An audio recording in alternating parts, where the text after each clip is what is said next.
Treyarch just added a brand new attachment to Black Ops 7 that turns this plain old pistol into an explosive electromagnetic hand cannon with infinite ammo and a huge blast radius. Join me while I go over everything you need to know about the new grid breaker Jäger, such as the best strats and augments to pair with it, before taking it all the way to round 50 on the brand new Eidskallen Lighthouse survival map. If you like these Black Ops 7 Zombies videos and you want to see more like it, a quick like, comment, or sub goes a long way in the YouTube algorithm, and it's all greatly appreciated.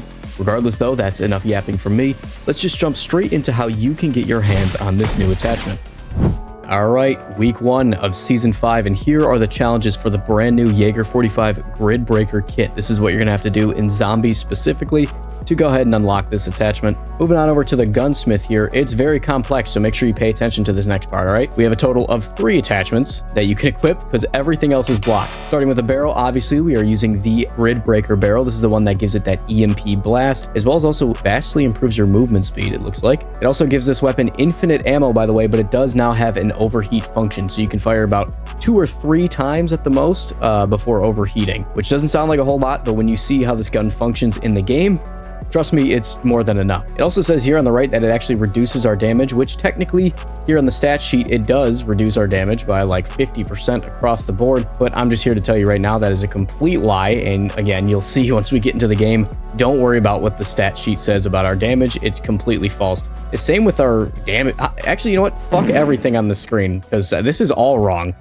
The only thing you need to pay attention to is the improved movement speed and handling. These are like the only 2 things that actually matter. Moving on to our rear grip. Again, we only have 2 options in this category. The rest of these are blocked. So it's either your mobile quick draw or your sprint to fire grip, which 100% go with the sprint to fire grip because you literally can't even aim down sights with this weapon.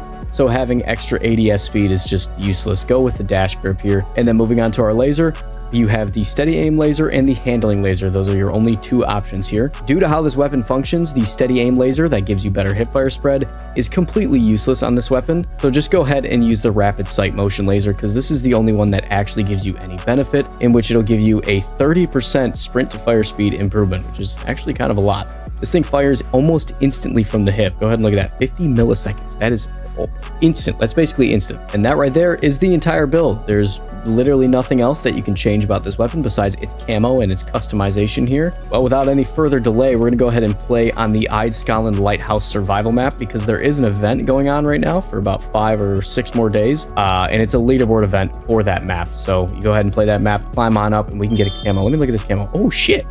Yo, actually? Okay, yeah, definitely jump on Eidskallen this week because that camo's fire. If it looks like that in game, then I actually really want that camo.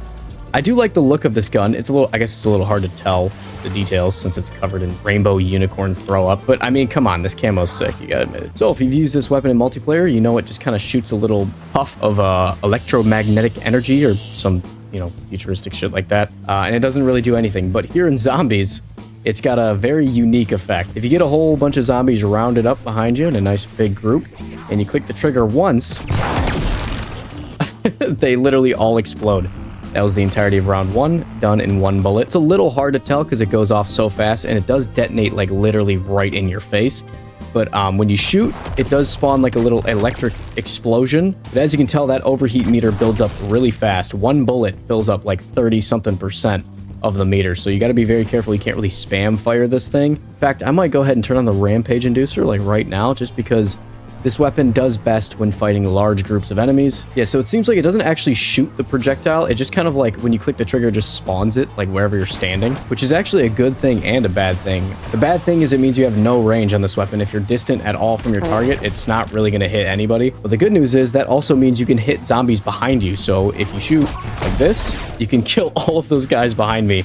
But I don't even need to look at them to absolutely destroy them, especially when I go ahead and grab Stamin Up. That is probably the most important perk with this weapon, which is interesting because, you know, it's not a damage perk. It's not like double tap or anything, but just having the ability to shoot your weapon while sprinting is insanely powerful for this thing specifically, because now you can run at full speed, a pretty decent speed too. Look at how fast we're running. And just go ahead and click the trigger while you're running. You don't even need to slow down or anything, and spawn those explosions behind you. So when you're running from zombies like this, you can literally just click and keep running. And look, it's like they weren't even there.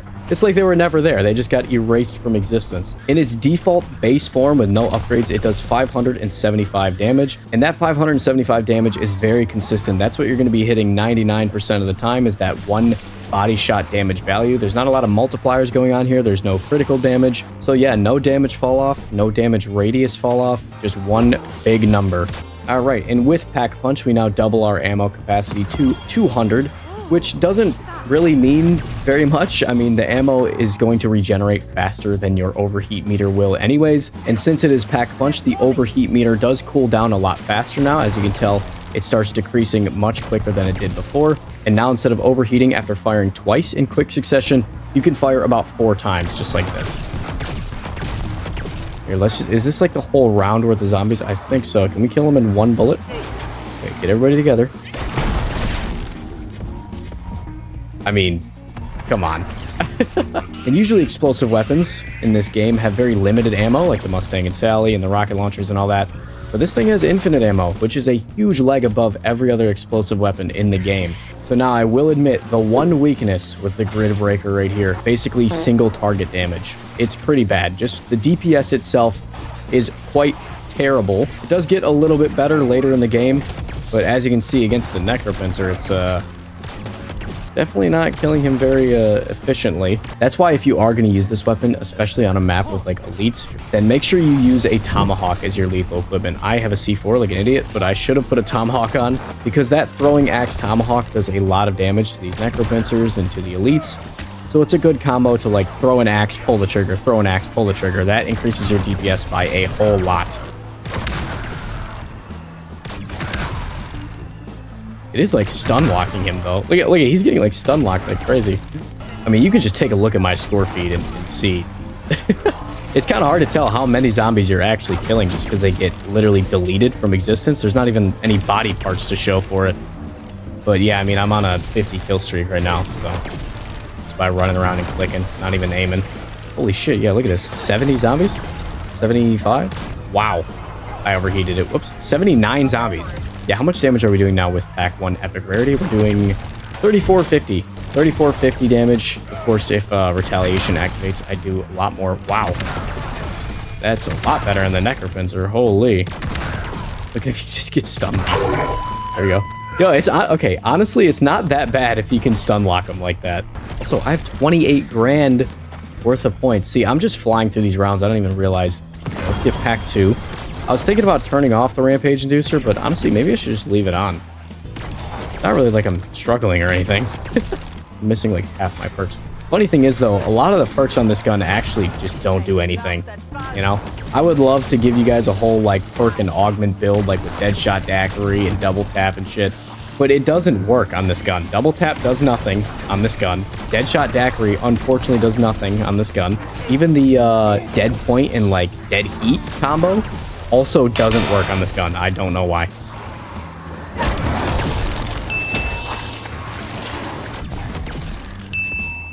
Look at all the power-ups I'm getting. Holy shit. I feel like this is one of those guns that has like a hidden ability to just spawn power-ups more often. I feel like some guns in this game literally just spawn power-ups more often than other guns. Like, especially like wonder weapons, I feel like do that a lot.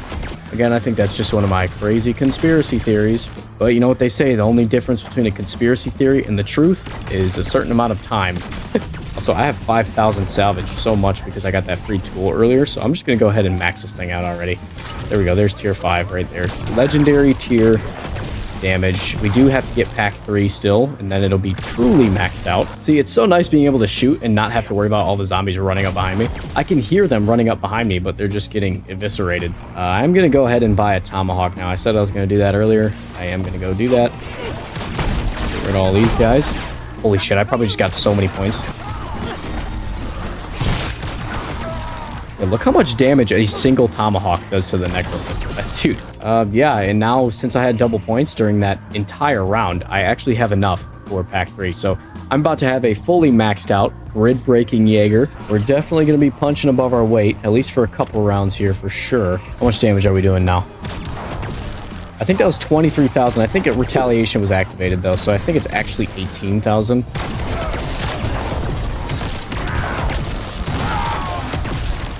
That's that little tomahawk combo I was talking about.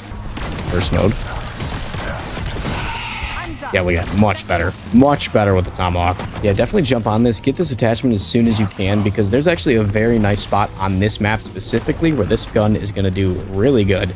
Especially considering there's an event going on to go ahead and get high rounds and get a lot of kills on this map. Put these augments on your toxic growth and then just head up to the top of the lighthouse right up here. Well, not the top, but sorry, halfway up the lighthouse right here. You can literally just sit here and press left click every now and then and just be fine. Now, the toxic growth is kind of necessary just because you can't shoot this thing too fast, otherwise you'll overheat it. So if you don't have a toxic growth to cover you while you're waiting on the cooldown, you will take some damage, but obviously nothing too crazy here. Put this toxic growth right here. This is with the rampage inducer on as well. It would be even safer if I didn't have the rampage inducer on. These guys are on crack, and it's now round 30. Look at all these power-ups, dude. I'm telling you, is that another double points? Dude, oh my god!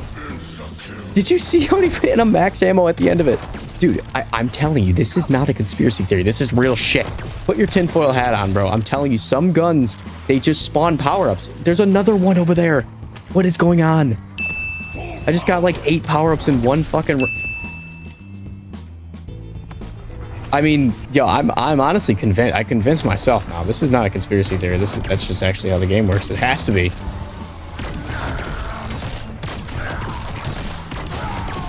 Yeah, see, yo, with that combo, that tomahawk combo, yeah, these guys are not a threat. Don't worry about it. Yeah, sure, let's do a Ted task. Kill him location. Okay, easy peasy. Come on, give me a challenge, Ted. You insult me. Actually, I could probably just sit right here and just get this done, no problem. Wait, no, I want that double points. Wait, actually, why do I want that double points? I don't even need it. Yeah, why am I so, like, thirsty for double points like I need money? Still one-shotting. I think armored zombies might be able to survive a single shot. Like, if they're heavily armored, maybe. But it's kind of hard to tell. I mean, fuck it. It's round 33. I still have the rampage inducer on. I'm just going to keep it on the whole time. There's really no point turning it off now.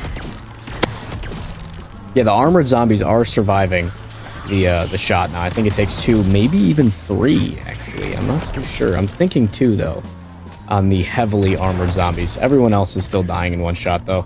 I have a feeling that this weapon is going to have a steep drop-off. Like, I feel like it's going to be amazing one round and then absolutely terrible the next, but I could be wrong. That's just my theory as of right now. Actually, wait, why am I not... Dude, I have 80 grand and I only have 2 plates of armor. What the fuck am I doing? I could have bought tier 3 armor like 20 rounds ago. What's that noise? Is that the music?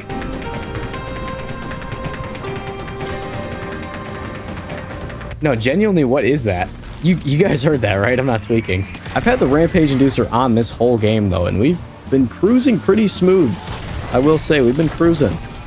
Definitely got to round 41 extremely fast. I've only been playing for like 30-something minutes, and we're at round 41. Now that we're getting to the late game, it's a little more about managing the cooldown, because it's not always a one-hit guarantee now. There are some crawlers being created, I've noticed. Tell you what, though, being able to shoot while sprinting and you have crazy movement speed and 50 millisecond sprint to fire speed, it's very easy to stay on your feet with this gun. No! Oh my god, I just took so much damage. Oh. I'll tell you what, though, when you do go down, this thing will instantly get you back up just by pressing the trigger once. Tell you what, you gotta be careful, because this thing now here on round 42, look how many crawlers are on the ground. Look at all those crawlers. So you gotta be careful when you're running around. You might run into the crawlers and get yourself fucked, you know what I mean? Leaderboard ended, no further points will be counted. Wait, did I win or did I lose? I guess I'll have to check after this. Yeah, see, it's not really killing the guys like it used to, I'll tell you what. It's just really not. Even the frozen guys are surviving the first shot now. Now, I'm going to go ahead and turn the rampage inducer off, because I do want to test it on these high rounds without the rampage inducer on. Maybe I would, maybe that'll change my mind just because they won't be moving so fast. I will say the effectiveness of this weapon has definitely kind of followed what I expected, where, it's the best gun ever for like 30 rounds straight.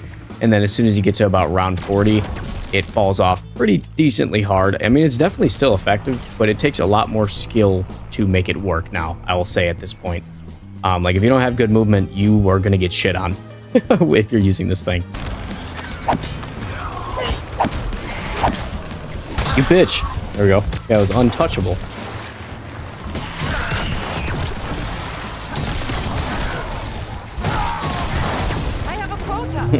Okay, and then he immediately respawns. Like, come on.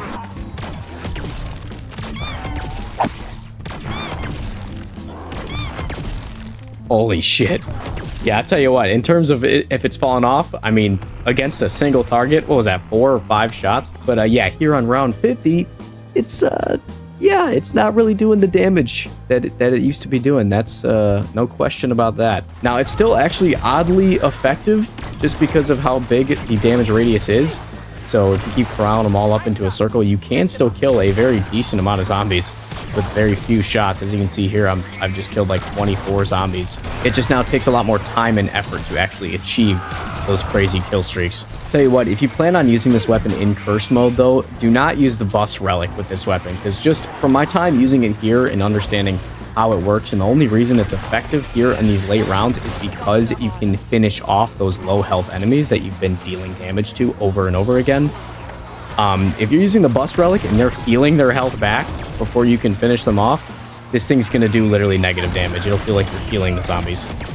So, you know, just a little tip there for you cursed gamers. Is that it? Oh, you? There we go. That's round 50 complete. It is now time to exfil. Again, this thing is not going to do shit against the final exfil boss. I kind of already know that. But we're going to have to use the tomahawk to get that done. Oh, look at that. Survival challenges complete round 50 on Eidskallen Lighthouse. I did do that, didn't I? 95,000 damage with one tomahawk. Let's go. Meanwhile, my gun's doing 5. Yeah, dude. Yeah, what? 5,000 compared to 95. That is a crazy comparison. Hold on, look at his health. I gotta finish him off with the gun. There we go. See, he did it all by himself.